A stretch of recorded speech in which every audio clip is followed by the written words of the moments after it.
Hi, so I'm Sydney, and today I'm going to be talking about Taylor Swift and how she has made a worldwide um, impact on not just the community throughout the country as well as the world, but as well as the economy.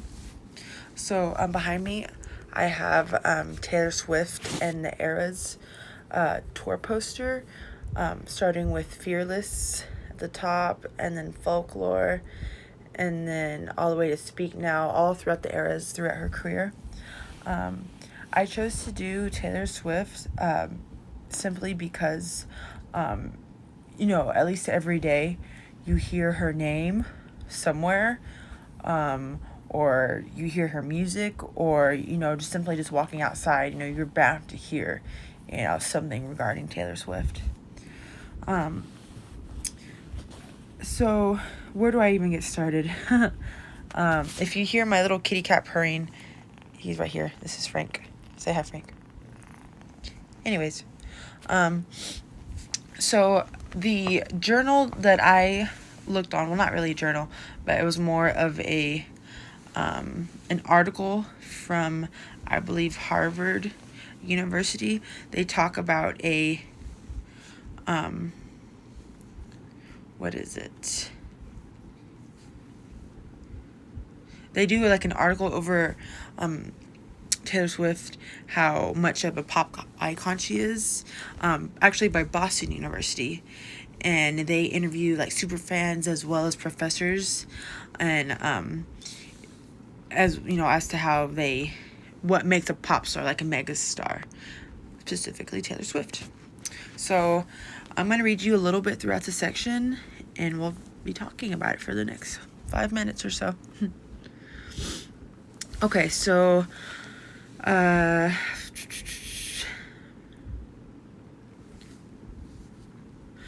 starting off with, they are already naming Taylor Swift already a pop icon, like Elvis, Michael Jackson, Madonna. Taylor Swift is a pop icon now in the 21st century. They did a little quote where it says that Madonna was 26 when Like a Virgin came out in 1984, and already Taylor Swift is turning 34 in December. She's been making music for the past 17 years when she was 17 years old, and she's already about to be 34. So they do also another quote by Harvey Young, Dean of College of Fine Arts. It mentions that she is most definitely a generational talent. She's certainly the equivalent of the Beatles, or at least Paul McCartney at the height of his Beatles fame. People forget that she's been releasing music for 17 years, which means like her, an army of former teenagers are heading toward middle age. So like that, it states that, her fans have been listening to her, whenever she started until now. They're already grown people, grown adults and stuff, already having children of their own. And, throughout the ages, Taylor Swift has just, as she's grown up, so have her fans grown up with her. I started listening to Taylor Swift like really, really young, maybe when I was like 14, 15. I'm 20 now. I mean, I've always heard of Taylor Swift, and, I do like some of her songs, like the new, like, what is it, like the pop songs, like the most popular ones, but I wasn't like a diehard Swiftie.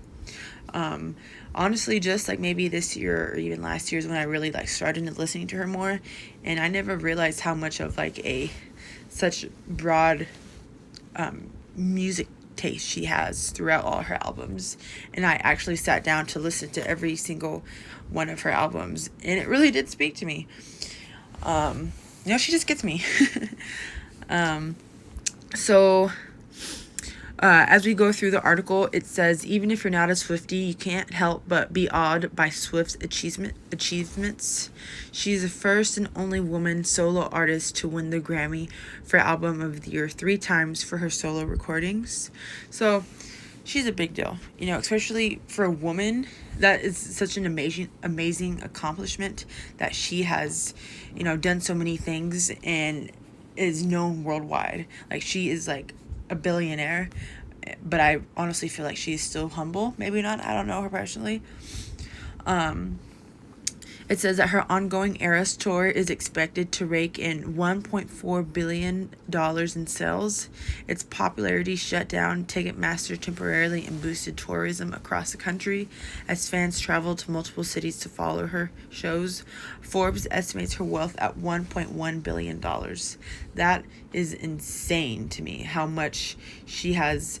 Okay, yes, she has like impacted the economy in each city and state that she's visited for her tour. What else?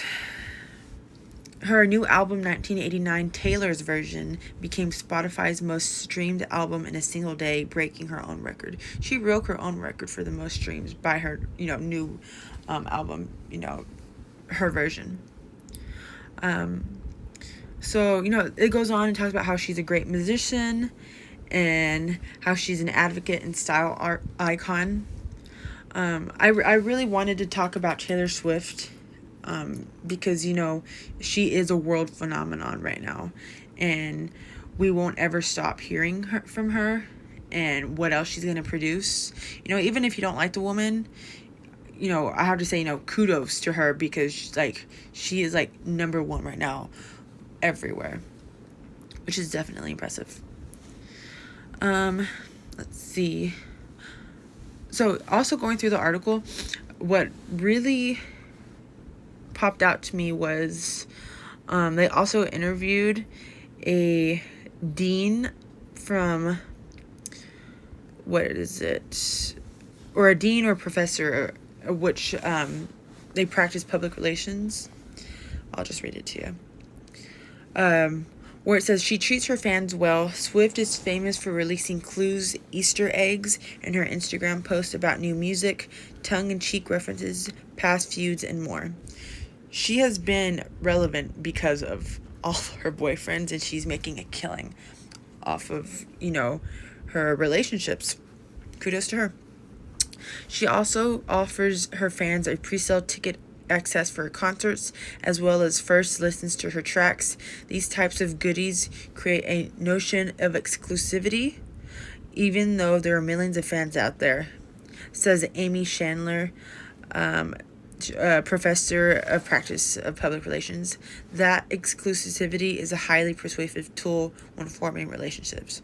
So girls know how to do PR, good PR. Yeah. But, she inspires other young artists to be smart, as well, smart business people. And honestly, if I was, a mega pop star, I would totally, look up, to Taylor, as well as, possibly even follow her footsteps because she knows what she's doing and she is an amazing businesswoman. But yeah, thank you for watching my video.